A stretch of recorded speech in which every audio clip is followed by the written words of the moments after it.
Assalamualaikum warahmatullahi wabarakatuh. Lanjutan video pembelajaran IPA Zat dan perubahannya bagian kedua untuk sekolah penggerak. Topik kedua yaitu perubahan wujud zat. Mari kita pelajari. Kamu pernah belajar tentang segitiga perubahan wujud zat? Zat dapat berubah wujudnya baik saat menerima panas maupun melepaskan energi panas. Bagaimana keadaan partikel-partikel zat ketika sedang berubah wujud?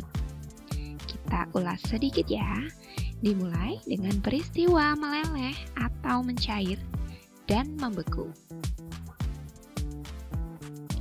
Es berubah jadi air adalah peristiwa yang sangat biasa kamu jumpai sehari-harinya. Iya dong, suka minum es teh? Atau Thai tea, atau boba, atau minuman kekinian lain. Nah, nggak seger tuh kalau nggak pakai es batu. Tapi saking asiknya minum, kamu nggak sempat mengamati perubahan wujud es, apalagi mikirin kok bisa ya. Apa yang terjadi jika zat padat dipanaskan atau berada di tempat yang suhunya lebih tinggi? Kemarin kamu telah mempelajari model partikel yang ada dalam suatu zat. Zat padat memiliki partikel yang teratur, sangat berdekatan, dan gaya tarik antar partikelnya sangat kuat. Bagaimana nih partikel zat padat saat dipanaskan?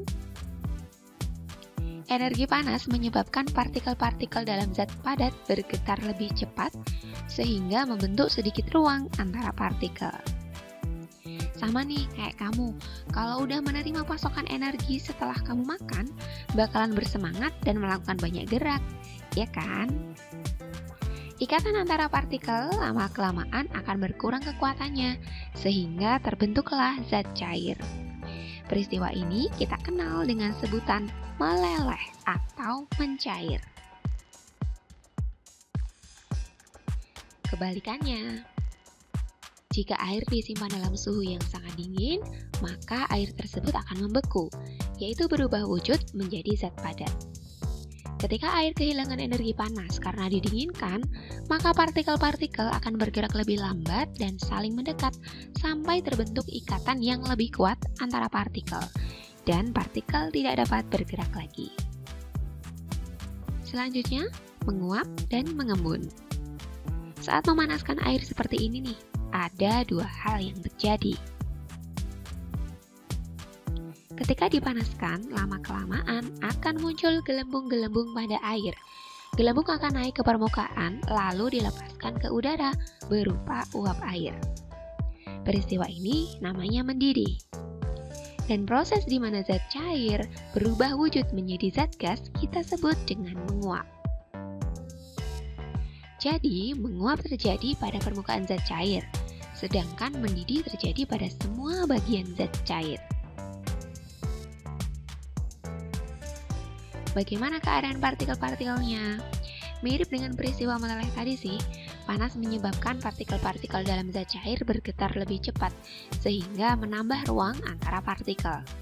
Ikatan antara partikel akan berkurang kekuatannya, sehingga terbentuklah zat gas.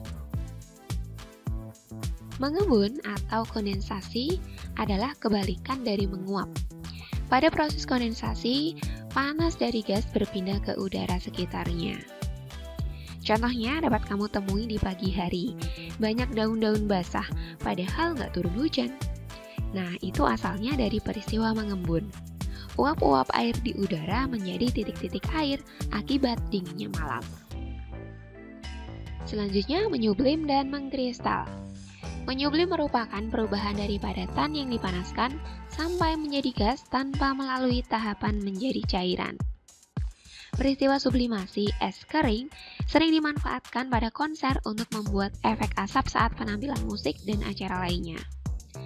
Kamper ataupun kapur barus juga kalau kamu letakkan di lemari, sebulan kemudian hilang deh. Padatannya udah jadi gas semua, kemudian mengisi ruang yang tidak bisa kamu lihat. Nah, kalau gambar ini merupakan bukti adanya peristiwa kristalisasi, terbentuknya jelaga pada knalpot, dan terbentuknya butiran salju ketika musim dingin.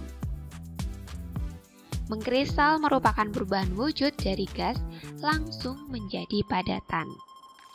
Keadaan partikel dari perubahan wujud zat ini mirip seperti penjelasan tadi ya. Ayo, bisa nggak kamu jelasinnya?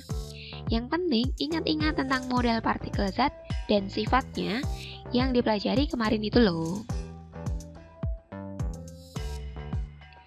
Nah, pasti sudah sering sekali mendengar kata titik leleh dan titik didih. Sebenarnya apa sih itu? Kita akan pakai grafik perubahan wujud zat untuk penjelasannya. Grafik ini menunjukkan kenaikan suhu akibat adanya pemanasan es hingga menjadi uap air. Sumbu X menunjukkan waktu pemanasan. Sumbu Y menunjukkan data suhunya. Suhu awal menunjukkan minus 20 derajat Celcius dan wujud zatnya adalah padat yang merupakan es batu. Dilakukan pemanasan sehingga suhu naik menjadi 0 derajat Celcius. Pada prosesnya masih berwujud padat.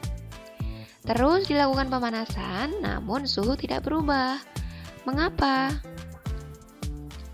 Energi panas yang diberikan digunakan untuk mengubah wujud zat, yaitu mencair atau meleleh. Dan pada proses tersebut tidak ada perubahan suhu. Suhu pada saat suatu padatan berubah menjadi cairan disebut titik leleh atau titik lebur. Sebaliknya, suhu pada saat suatu cairan berubah menjadi padatan disebut titik beku. Titik leleh dan titik beku suatu zat adalah sama. Dalam hal ini, titik leleh dan titik beku air adalah 0 derajat Celcius.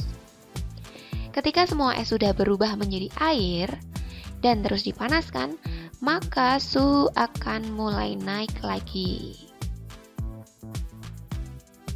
Suhu naik sampai 100 derajat Celcius, kemudian akan konstan walaupun tetap dipanaskan.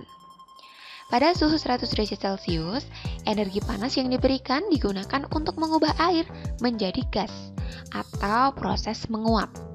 Suhu konstan ini disebut titik didih.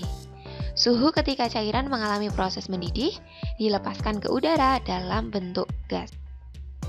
Nah, begitu tuh. Ternyata kalau kita memberikan energi panas atau kalor ke suatu benda, tidak melulu suhunya naik, tapi bisa juga terjadi perubahan wujud zat.